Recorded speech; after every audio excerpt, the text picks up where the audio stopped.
Hello and welcome.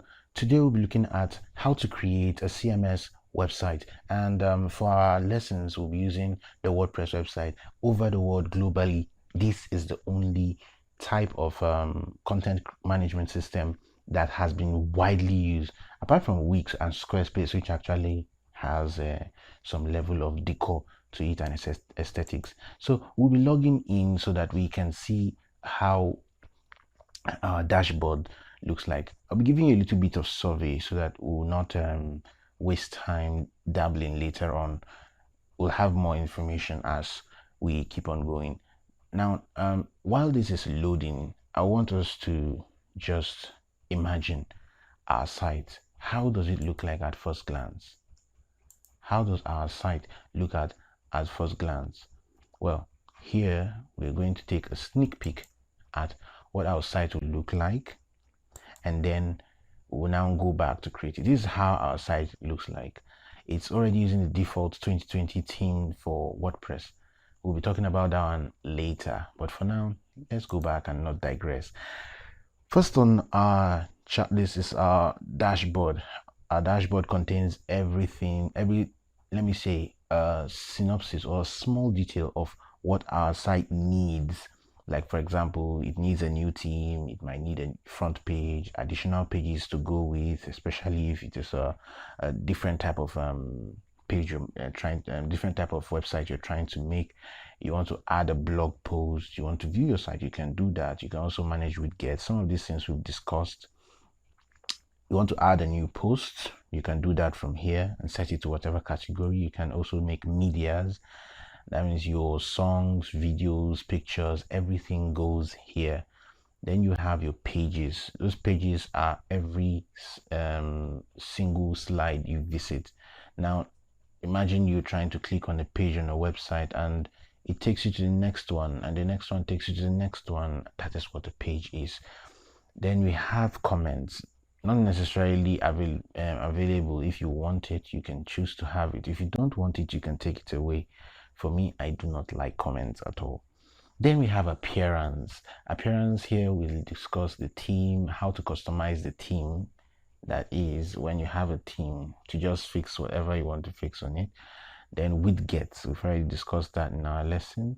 Menus, which are organizations of all our pages. Background, and your theme editor. This theme editor only opens your themes in CSS and HTML format.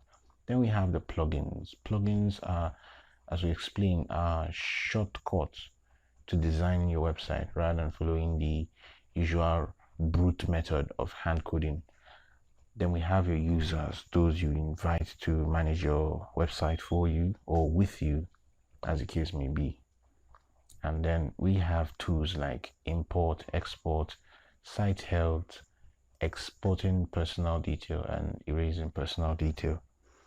Now for imports are quite useful, especially when you already have a WordPress site and you want to bring it to a new site. That is, you want to use that theme or you want to use the contents of that site on a new site, so you can import it. But if you want to export it, you can take that theme somewhere else and use it. So that's what those two functions are. Then here we have under settings the general, which shows you a small detail of what your site is. That is the local WordPress address and the site address and so on and so forth. Just mini details to keep you in motion. Then we have the writing. Now the writing has to do with your posts majorly, because people are always fond of not remembering when to post a particular thing. So you can do that through your mail. So setting up this, you can make your post directly to your site without even having to visit it. Imagine how interesting that is. So you keep updating whatever comes to your post. Imagine people who are always online and their emails being spammed all the time with a lot of messages and news, and they would like to just put it on their site.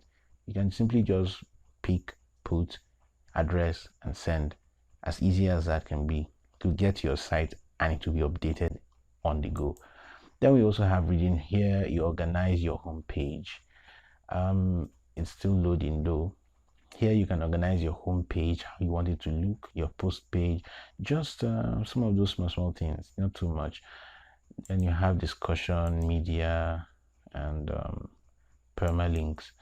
These permalinks, all this shouldn't be tampered with. Just leave them be as they are. So that is all we are going to look at. So we're going straight to the next course of our lesson. Thank you for sticking with us, and see you in the next class. Bye.